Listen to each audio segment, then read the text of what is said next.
I got the double. I got the recording going on. I got my brothers together. I got us live streamed to YouTube, I think, here, and we're just connecting. We haven't spoken together in a while. We spoke together once, probably a couple of months ago. We've just come to be friends. Over the last few years, we've come to know each other, and we're really quite smitten with each other, and we encourage each other, and it's hard to find brothers around that really can be a strong, stable light in your life, a strong, stable lighthouse in your life. Like, we all kind of need a strong, stable lighthouse in our life. And these brothers are these kind of guys for me. So I'm grateful to be here today with you guys. Yeah, absolutely the same way. Yeah, 100%. Feeling mutual, man. Feeling the same too, Owen. Good to have brothers in the light. Yeah, big time. Delighted to be here. Love you both, and happy to share on your messages on my social media, and love what you're doing. Sometimes I'm so busy these days. You guys, like, especially John, because he's like prolific at the moment. He shares, oh, that's what I would have said, or that's what I was going to say, or that's what I used to say. I'll just share. Or I love your live videos, Jesse. So it's great to connect with three sort of like adult family men, fathers, and yeah, just like three human beings and men on a self-healing journey, and in service, wishing to help others. Mm-hmm. That's why we're here today, to help others, and we haven't even planned what to talk about. So, oh, there's too much to talk about, I think, is our problem. Maybe we should make a framework. This is, just sort of coalesced over, the time, that we've spent, online, and as our online relationship. But here's an opportunity to, build a real relationship and authenticity in live, real time, on YouTube, and just kind of, explore all the things that connect our hearts. And just a minute ago, when we were trying to organize this, that's just something that I want to put forward in terms of like a vibration of divine masculinity. So my phone's a little low on battery.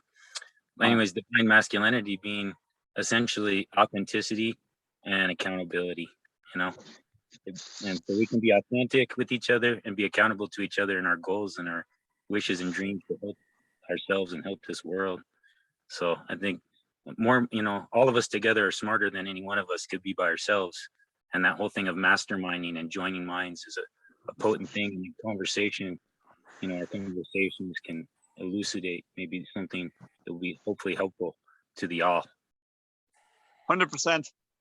I love what you said. John, do you want to say anything? I'm very inspired by what both of you have said. Just feeling love and kindness from you, Owen. It's always beautiful, brother. You're always so kind with your words, and you're always so kind to me, man, brother. You're such a good brother. You're such a good brother. And then Jesse, bringing it back to creation, to creative energy and creative force, and us coming together as being a part of something bigger.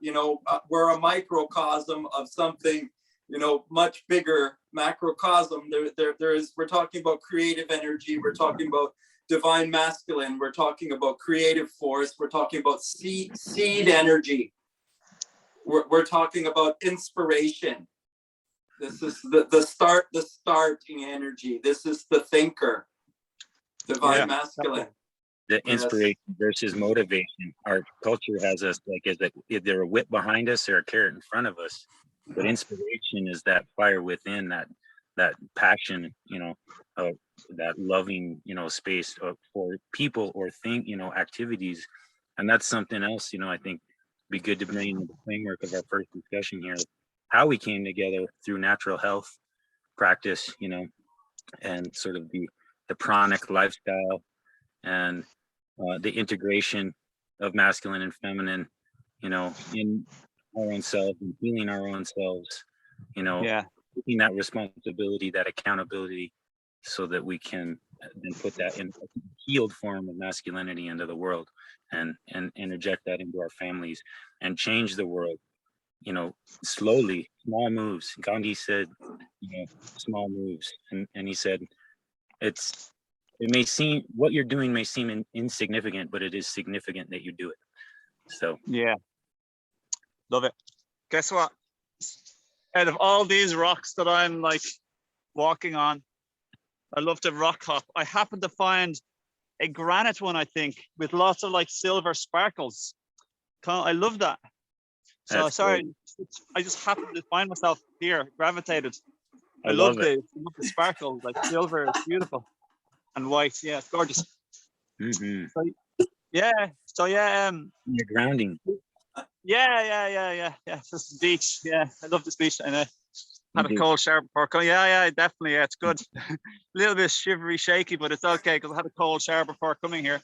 Yeah, a cold shower. This is a wonderful thing for the inflammation, right? This is such a healing thing to do, a cold shower, to be out into nature, to have your feet on the ground, to be in the light. This is all energy work. This is all healing work. This is how it's done. Yeah, this is living Wow. it. I just thought that what a beautiful, we got on my side. I'm in New Mexico and the sun is shining on me and I'm getting, infrared. John, you're in the infrared room, and then Owen is in Ireland working with Wim Hof method and the cold and the water, and kind of the yin yang, great balance and harmony, as you say, Jesse. Yeah. But yeah, everything, like Jesse was saying, like every little thing like counts and makes sense. So like like David Wolf used to say a long time ago when I first got into raw foods 15 years ago, like he'd say stacking, like just basically like every single like positive thing adds up and every negative thing basically like adds or takes away a little bit. So like it's accumulation of holistic, physical, mental, emotional, spiritual practices that basically sum up in many ways the quality of our life or our health and our well-being, our mental, emotional, and creative and social well-being too. That's the greater part I've learned, in my path, that joy is the greatest medicine, And as you were saying, John, always so kind, always pouring forth kindness. I think kindness, highest quality and highest form of intelligence, and if we can embody this and emanate this out in the world, this is how we're going to heal the world. It's the antithesis of the fear, I love that you said that, because it's not just about battling the darkness or nothing about that, or it's not about like fighting the Illuminati, or it's not about like winning and making someone else lose. It's about just kindness, is what you said. Like love is the answer. Kindness is the language of angels. Yeah, just being kind to the others who disagree with us, or like, that type of stuff, like holds a different opinion or a different knowledge or different belief, or just being kind. If you're strong in yourself, it's easy to be kind to others, regardless of their, situation, what they're presenting forth, be good to the kind man and to the awful man, you know what I mean? And one and the same. We're all one, and that's like alchemy. We can transmute it that way. And I think it's more about building, what has happened, in the world and with the social architects, the situation we find ourselves in collectively now with the Schmlamblinik, is this thing of stacking that was all stacked up, And, we just need to turn our attention away from that towards these other methods, these other ways. That's why I'm so passionate about permaculture and health, coaching, and is because we can change. I've seen that my activity can help heal people. I can see that my activity helps heal land, and just doing little by little, it starts to build and build. And you add value to your community, you add value to your land, and it feeds you back. And so,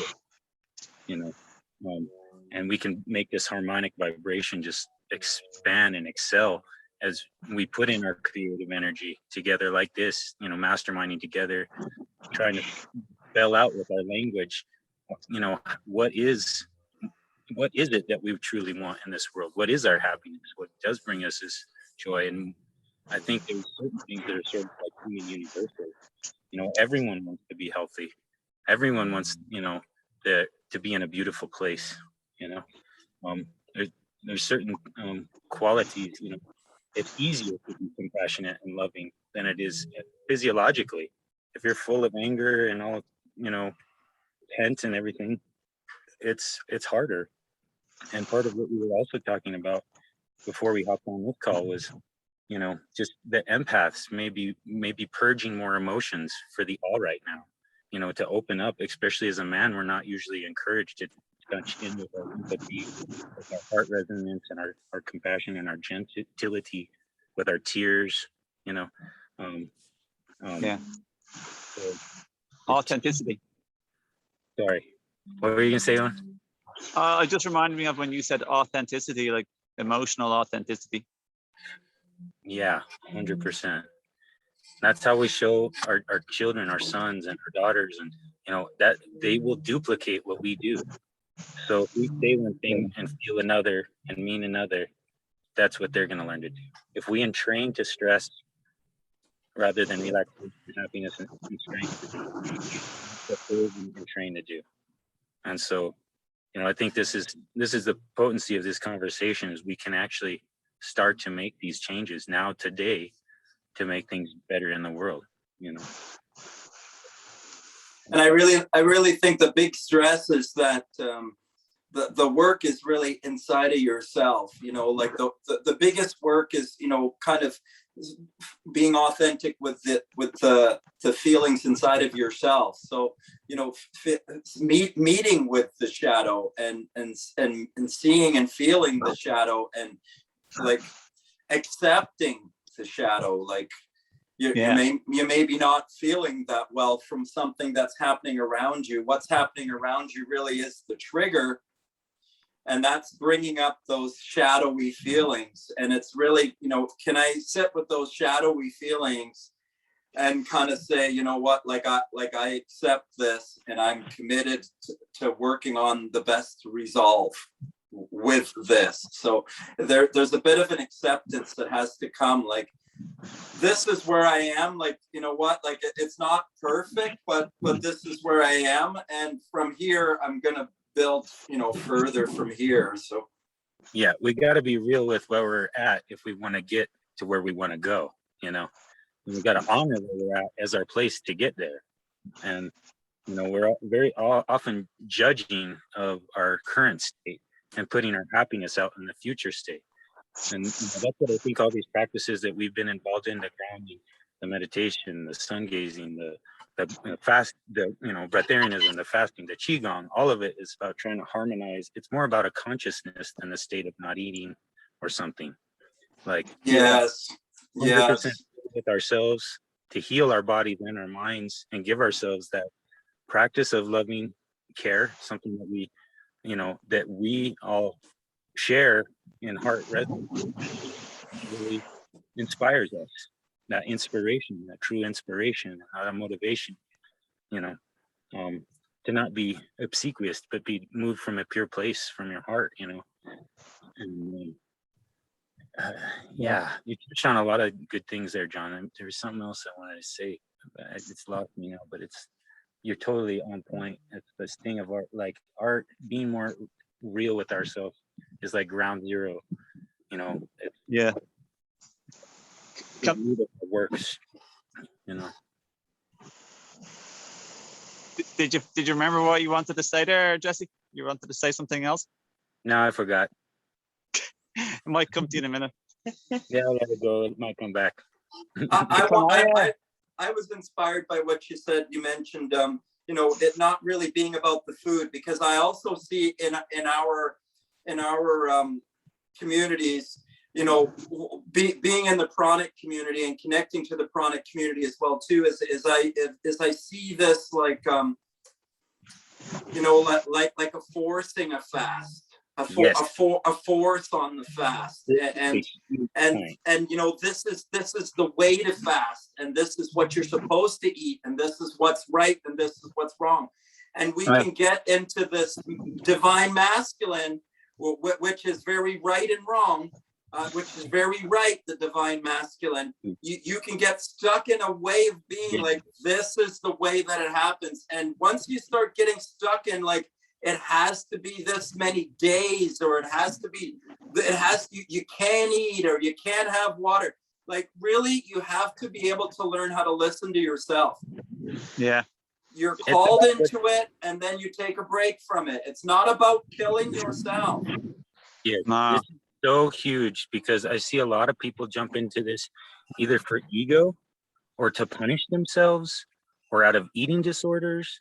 There's people who are not approaching this thing the right way. This is an important part, I think, of our conversation. We want to, you know, this is about health. And we want to help. And I think there's as many ways to breatharianism, or it doesn't even have to be breatharianism, you know, just help. Right. Our practitioners and people, just like with music, that every different musician has their own unique style. Same with this. You're the artist of your life, and you got to go with, you know, to know yourself and be true to that authenticity. So you're not forcing, you know, like, and they talk about things that are rigid break, you know, forcing is what breaks stuff. Yeah. And the gentle path, you know, is what really heals most deeply and gives the most strength. Water is gentle and feeds all of life, but it cuts away rock. You know? That's like what Bruce Lee says, like, be like water, and it's like the Tao Te Ching says in Taoism, like the oak tree will fall in a storm because it's so rigid and big and strong and upright and like rigid, whereas the grass will just like flop and stay alive. And you know, I absolutely love this topic, because what we're saying now doesn't just apply to diet or fasting or physicality. Being sort of like rigid, thinking it's black or white, like this way of fasting or no way, like urine therapy is good or urine therapy is bad, or dry fasting. Yes, brother. Thank you, brother. Yes, brother. Thank you, brother. There's a lot of like sneaky ego. So for me, brother. John, I love it. You're right. I'm wrong. You're wrong. You're wrong. I'm right. There's a whole lot of sneaky ego. Like, this is what I think the funniest part of all of this is. Like, there's a whole lot of sneaky ego here. Like, some people call it the spiritual ego. It's the ego who thinks it's more spiritual than somebody else, or like the ego creeps into a spiritual topic. And I find the remedy is humility. So, and also seeing things from not a black or a white perspective, but the multicolored part in between. It's not right or wrong, it's in the middle. It's not left or right, it's in the middle. It's not good or bad. Like, you're not all wrong or you're not all right in the arguments. Like, the two of us played a part.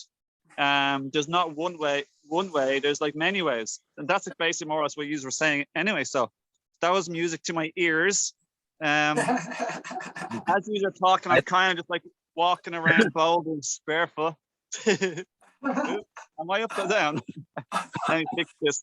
So no, I love it. I love it because yeah, it applies to relationships and life like so much as well. The whole right or wrong concept, or thinking you know the way. Like, I know the way. I want to tell you how you're wrong, and you should do the fasting that I say, or you should do the breath work that I do, or you should do the eating, the diet that I do. Like, there's a million ways, like Jesse said. So yeah, it sneaks in. And again, for me in my life, and it's paid dividends in my relationships, especially my relationship, like my romantic relationship, is I accept and realize and know that I can be wrong and I am wrong. And sometimes I just misperceive, or sometimes I tell a negative story for a bit, or sometimes I don't understand them. Sometimes I don't hear what they said.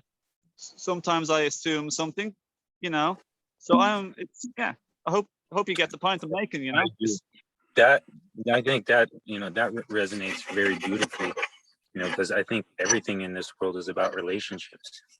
And we can spoil our relationships being fixated on our goals, our spiritual goals, even, you know. Yeah. And then you find that you're actually more spiritually bereft than you thought, you know. And it's this kind of thing where, you know, we can, by dropping into this authenticity, we can have a juicier life and a juicier living, juicier relationships, and honoring, like, even, you know, this whole subject is key for me because all of my closest relationships, my family, my wife, my children, my parents, everyone around me are all meat eaters, you know. Yeah. People I work with in my company where I sell the green juice, he does all the breatharian therapy, you know. I won't mention his name, but he does, you know, urine therapy, and he does fasting, and he does qigong, he does meditation, he does, you know, Wow. ice, and he does infrared and sun gazing, you know, but he eats Wow. meat, you know. And the man has a kind heart, and he has a good will, and he's focusing on good works. And so why should I be judgmental of him? You know, or my family, I can't be in accord with these other members of humanity if I'm so rigidly dogmatic about veganism being the way. To me, it's the way for me. Yeah. But maybe for someone else, they have to start to explore their way gently. And like when vegans are so harsh and dogmatic, you know, I see a lot of vegans who are unhealthy, who are not, don't know how to nourish themselves well, are not doing it well, and they would actually do better if they had some animal food than if they continue the way they're doing. And Well, this, it certainly can't be attacking other people, and that can't be the way. So you know, if we get too much of anything, we get a little bit off track. Like you can be too Christian, you can be too Muslim, you can be Yeah. you can be too vegan, you can be too anything. And you know, the right way and the wrong way is it's like you've got to check it with your own intuition. Like these are skeletons. There are skeletons out there in the world. Here's a fasting skeleton that's been around for 1,000 years. Here's a mindset sort of process that's existed for eons and eons. Like you take that and you put it through your own body's computer. You sit with it yourself. You meditate on it. You put your life into it, into that vision, and you start to make your own personal choices and your own personal decisions to make your life. And you share your life with others to inspire them to find their lives, their best life. Now, it's not about telling someone else that they're doing something wrong. It's about being an inspiration. And when you tell somebody that they're doing something wrong, how inspiring is that? It's just the other way. If we want to bring in people into this ahimsa, gentle, wonderful way of living, we have to inspire them in that way. And now it has to be inspiring. If it's not inspirational, it's not going to work. And this happens across relationships so much that we've learned this from life. Like, I'm going to fix my mate, my partner, and make her understand. So I'm going to give her this. Like, that's not how you do it. Yeah. It's about the real vibration of love. Sorry, Owen, you were going to say something. I didn't mean to cut you. It's cool. Yeah. Being the vibration of love, and that's not how you do it. That's I was just going to say, as well as like, I'm always on the lookout for like sneaky things in my own like psyche or in my own mind or consciousness. You know, like one of the sneaky things is like that some people might think, or we might think, or we might have thought it is about trying to inspire others to change. Like we also don't want to like fall into the trap of having an agenda to try and get others to change, even if it's by inspiring them. Like it's kind of like mind our own business in a way. And one of the most inspirational ways is for us to be happy and just minding our own business, so to speak. Obviously, you know, to a certain normal degree, right? Yeah, totally. 100%. That be the change thing. What you emanate is what you start to attract. And then we were naturally attracted. That's how we all came together, is we naturally were attracted through this vibration of like divine masculinity and chronic lifestyle, you know. And so, you know, it's like, I feel like we're all divinely guided. It's that whole thing of tapping into everyone's you know, got this source inside of them, you know, a higher self guiding them. Your higher self is just as smart as my higher self. Like you were saying earlier, there's no like hierarchy, you know. When all is said and done, they're all spirits, you know, uh, you know, playing together, and we all experience, you know, pain and, you know, emotions, and it's Yeah. really about how can we make this a more loving, fun experience. In my view, that's what intrigues me about the chronic lifestyle, the freedom, the sense of freedom, and knowing it's something I've learned through my years of practicing foraging and herbalism. Is you start to turn the math around and you see that, especially as a vegan, that the whole world is conspiring in your favor. The whole world is a giant salad and medicine bar, you know. And the chronic lifestyle is just one step above that. You're starting to understand that it's more about electricity, and that we're always, in a way, we have this God force running through us. It's potent, and it's love. Love is what it's made out of. You know? Yeah. Yeah. The problem is when love is frustrated and stuck and not expressing. Sorry, you're just chopping out of time here for a second, and I thought you'd finished, and maybe the waves in the background. Like, I didn't mean to interrupt you at all now, Jesse. You're all good, brother. No worries. It's a fun conversation. I get that way too, where I'm like, oh, I want to jump it back. I thought it was really funny when you said nobody's higher self is more clever than another person's higher self. My higher self's more clever than your higher self. Your higher self's clever than my higher self. But yeah, as if, right? Yeah. John, did you have anything to chime in there? I had a good thought or two, but I'm trying to find out what it was. I just was enjoying listening. My thoughts are really coming to the shadow, like the misperception of reality. What was I sort of thinking about is we get stuck in this sort of thinking mind or in physical body feeling. We get stuck in body, or we get stuck in mind, and truly the human needs to recognize it's the resonance. It's got to work on the physical and the mental to address the resonance. It's the vibration that is the human, right? You know, Jesse was talking about the electricity. You know, that's the current. That's the current.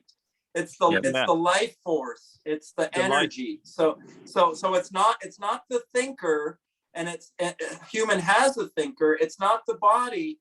Human has a body, but it really is the resonance. It's the feeling. It's the emotional body, and we can address the emotional body by changing the thinker and by moving the body. So there you are outside, getting moving, getting into the light, choosing light foods, choosing light thoughts. We're choosing light thoughts. We're thinking thoughts of love and light. We're thinking and speaking about love and light. So we're doing the mental aspect of it. You're out moving around. You know, Jesse's in the light of the sun. I'm in the infrared. We're engaging with our nature in the best way that we can, to try and take in, you know, from the external source. You know, the love is around us and it's within us. Yeah. You know, we can pull it from the outside, or we can pull it from within. And we got to be able to recognize that we always have that choice. And you can pull the bad stuff from the outside, or you can pull the good stuff from the outside. And that depends on what you're focusing on. You can be... Owen, you were talking about the stacking, where we're stacking things, you know. I like to think of it like that, because it's like putting money in the bank, you know, like your assets. Like, you don't want to squander your money on a bunch of, you know, porn and alcohol and, you know, what have you. Put that money into, you know, health and wellness, you know, maybe a self-help book, you know. Invest in yourself, you know. It doesn't have to be money, but, you know, put your bets on you. Oh shoot, my phone is dying. I don't know if you hear me. Yeah, I can still hear you. Yeah. I'm out. My phone's gonna die. So much love, brother. Love you, Jesse. Thanks for coming. Thank you. Hugs and kisses. That was fun. Yeah, silly. brother, that was That was fun. That lovely. was fun. So, I mean, this is it. This is what we're trying to do. We're just framing up what it is, really. It's divine masculine. It's bringing masculine energies together to talk about topics, natural, healthy topics, which I think include relationships. And when we're talking about relationships, I mean, that includes relationship with money. That includes relationship with career. That includes relationship with food and substance. Like, we're talking about addictions, we're talking about relationships, we're talking about changing your life, changing your health. We're talking about movement, exercise, nutrition, the things that make us healthy, happy, and well. Sunlight, love, spirit, breath, focus, meditation. Everything you said there, earth, showers, cold showers, warm showers, hot bath, essential oils, anything basically positive, healthy, and that feels good. Anything like wholesome, holistic, or that makes you feel happy, Natural. Yeah. John, could I like some thoughts buzzing in my mind that I'm trying to remember from a little bit of our conversation. Can I quickly share them out before we essentially wrap it up? Please, brother, please. I'd love to, man. I'd love to. I'm very passionate and excited about this. Please, brother. Being here. Woo! I love it. Love it so much. Yeah. So that was great. So what was I thinking? I was thinking about the whole, like, trying to either inspire people to change, and how that can be a trap if you fall into a mission and part of your ego sneaky identity is like this, like, cool big man, like the head hunch who wants to, like, change the world, and that can be part of our identity and part of our ego too. It's depending on whether or not it is or it isn't. And so I was thinking there's a certain power also, like in Forrest Gump, for example, or the idea of the simpleton, the being unassuming, changing people by being inspiring, but you're not even trying to inspire them or trying to change them, is like in society, like the clown or the jester or the simpleton, like the simple person who might be a bit slow potentially, but they have an authentic heart and they speak their mind, they show their emotions. They're not, it's like so-called sophisticated or advanced, but they're really, really genuine and authentic. And they're not trying to, like, gain accolade or credit or, like, be on the pedestal for everyone to say, oh, look how great that person is, Like, sometimes the ego can, like, kick in this way. And it reminds me of the Tao Te Ching, where it says, like, there's a paragraph in the Tao Te Ching about, like, interfering. Too much interfering, like, spoils the broth, or, like, it ruins the thing. And that can happen to parenting and children, or it can happen to general things, like too much interfering and poking and stuff like that. So yeah, that was one thought that I wanted to add in on that whole topic. Like, I think it's nice to inspire a certain degree of unassumingness, not trying to be the big person, but also knowing your true power and divinity and awesomeness on as well. But it doesn't sort of creep into your personality, ego, sort of mind, like that type of stuff. That was one thing I wanted to share. I find fascinating. I love it, brother. I love it, brother. Yeah. Thank you. Yeah. And will I share something else that was on my mind that I was keeping track of? Please, brother. Please, brother. Please, yes. Another thing I wanted to share, which is kind of tracing back to the beginning, was how, like, you mentioned, I think it was you mentioned, and Jesse as well, actually, really, how we can have a lot of stresses in life. And what I kind of wanted to say is that for me, the biggest stress is actually my own mind. And I think it's the same for everyone. We actually cause our own, we're the biggest stresses we have. Like, and most people don't know that because they're busy. They're actually they're kind of like asleep, or like I'm asleep. I'm not trying to talk about somebody else necessarily. It's when we're sort of in the hole, or we're in the dream and we don't know we're dreaming. We don't know we're so negative because we're stuck in the negative loop. We're stuck in our unconscious mind. We don't even know we're stuck in our unconscious mind. It's like you're asleep, but you don't know you're asleep. So that's why people use the word asleep. It's a decent word. It describes the situation pretty well. Like, I used to be causing my own misery so bad. Like, I was in misery. I was in a terrible state before the age of 24. And then suddenly I had this like massive, like big change in my life. And then suddenly I was able to look at my own mind like extensively. And obviously I've grown since then because I'm 39 now, but I've gone through little like loopholes and pathways and trapdoors, and I've discovered stuff and made mistakes, and like like you and like you know. Yes. Yeah, it's not really what happens. It's our perception of what happens. It's our definition of how we define the situation. If something is bad, something we think is bad, we say it's bad, we don't like it, we don't want it, and we're like going around telling the story in our head, and the story is based on a definition of that it's bad or it's wrong, it's ugly, it shouldn't be happening. Like I can switch that, we can switch it, and we have the power to use our mind. Because for me, the biggest tool of all the practices I know is actually my own mind. That's the most powerful practice I know of, my mind. Like things are very important. Like I find diet very important. I find sleep super important.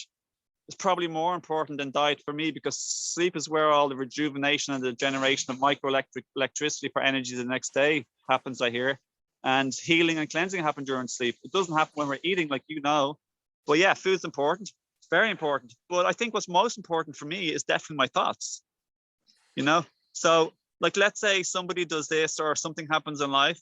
So when I'm unconscious and when I'm asleep, or when I was in the past nearly all the time, or if I am anymore now, I can, when I have this spur and this awakening moment, I can just simply say, you know what?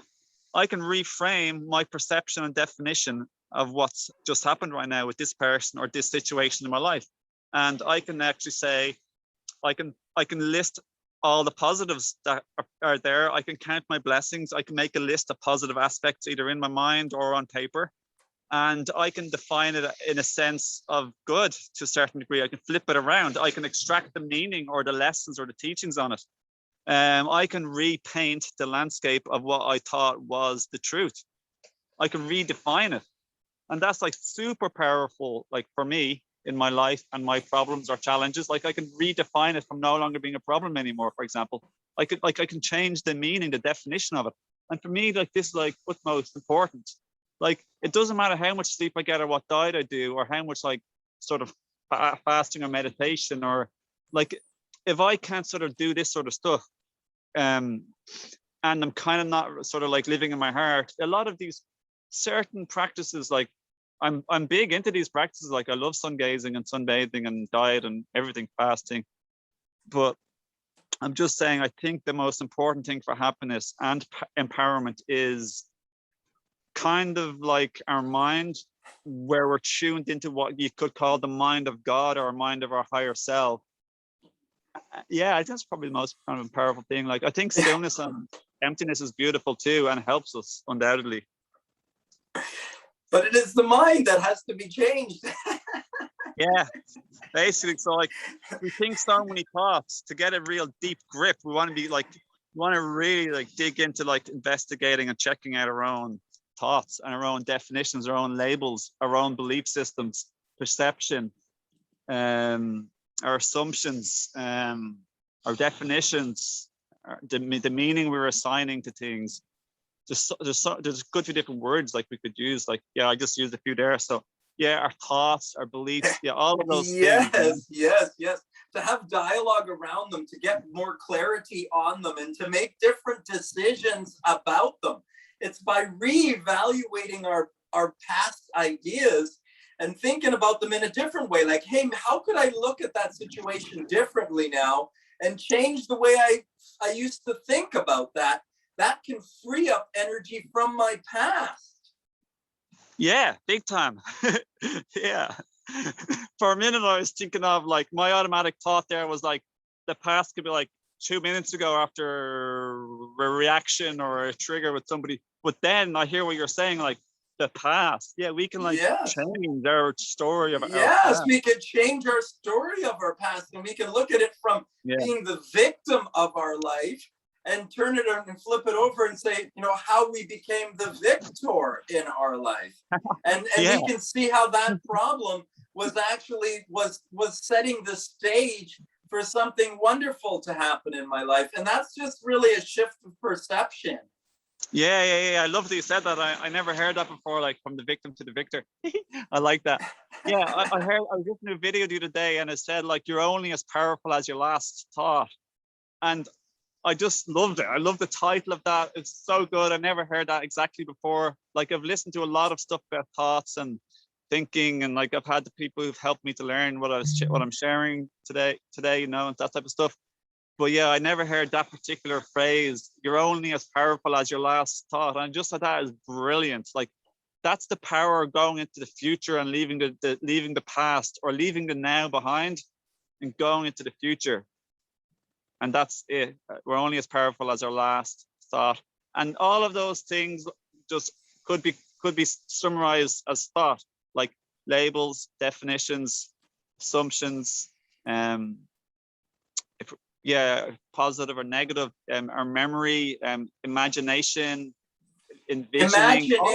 Imagination and visualization is where we can use the divine feminine. And this is where we can create change. With our imagination, we can start to think about our situation the way that we would like it to be.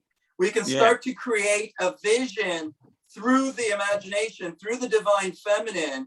We can start to come into the feelings that can be conjured by the divine feminine, by the imagination. We can create those feelings by imagining ourselves in a nice situation, in a nice place, on a nice beach, or just imagining our relationship the way we would like it, not the way that it is, but how would you actually like it to be? So just getting a vision in your imagination, in your divine feminine, you can start to create the feeling, the resonance inside of the body. So you can shift your energetic body by using your divine feminine. And this is mental work.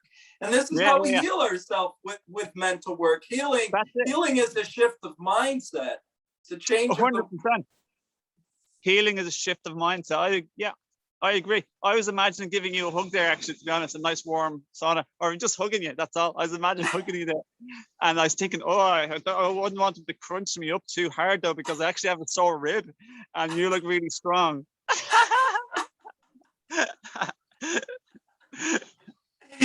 Brother, it's good to speak with you. It's good to see you. It's good to catch up with you again. What we're trying to do, we're framing up a weekly coaching, I think a weekly coaching, at least bi-weekly, we should do it. But I mean, if we could get it to a weekly thing, I think we should do it on each one of our channels, like on my channel, on your channel. We take turns hosting it so that we're all meeting each other's communities and we're all learning and growing and networking with each other. Yeah, we could either do a bi-weekly, slightly longer one, or a weekly shorter one. Yeah.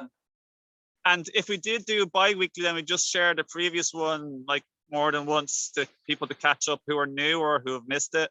But yeah, it'd be absolute joy and pleasure to connect more with you, more often with you, you know? So sort of a regular thing. If we could sort of create something that was a regular thing, if we did bi-weekly or once a month, if it's too much to go bi-weekly. Yeah, absolutely. Like bi-weekly, once a month, we can decide, or even once a week for a shorter period, whatever's going, you know. Yeah, we try it for a month and see how it goes and then adjust, you know. It's all trial and error. Yeah, definitely, man. I'd love to do that. And so thanks for coming on today and like hosting, you know, like thanks for setting up the call and recording, John. Loads of love to you and your family. My family will be waiting for me when I go home now. I'll get rid of my little shivers, and I wish you a beautiful day where you are in Canada. Yeah. Thank you, brother. Blessings to you. So great to see you. I'm glad that we got together. Well, blessings to Jesse and his family, and all really the very best for you, brother. I'm wishing you the very best right now. Thanks, John. Thanks so much. Love and appreciate you as well, and all the best to you and your family. And we'll see you around, and I'll be in touch on the internet. We'll see you around. Thank you, brother. Loads of love and hugs. Bye. See you.